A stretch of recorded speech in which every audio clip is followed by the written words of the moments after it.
నిన్న ఏదైతే cockroach Janata party drama ముగిసింది, అక్కడ ఒక కానిస్టేబుల్ రాజీనామా, ఒక ఎస్ఐ రాజీనామా, రెండు కూడా డ్రామానే అన్నది నిన్ననే నేను ప్రస్తావించాను. వాడు పొద్దున అంటే నిన్ననే చేసిన వీడియోలు వాడు మార్నింగ్ పోస్ట్ చేశాను.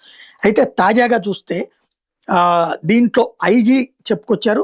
షేర్ సింగ్ ఉత్తరాఖండ్ కానిస్టేబుల్ ఎవరైతే ఉన్నాడో అతను 2025లోనే అతని మీద సీరియస్ ఛార్జెస్ ఉన్నాయి.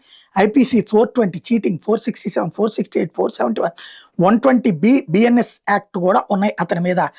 గ్యాంగ్స్టర్ అయినటువంటి ప్రవీణ్ వాల్మీకి అనేటటువంటి గ్యాంగ్లో సభ్యుడిగా ఉన్నాడు. భూ కబ్జాలు చేశాడు.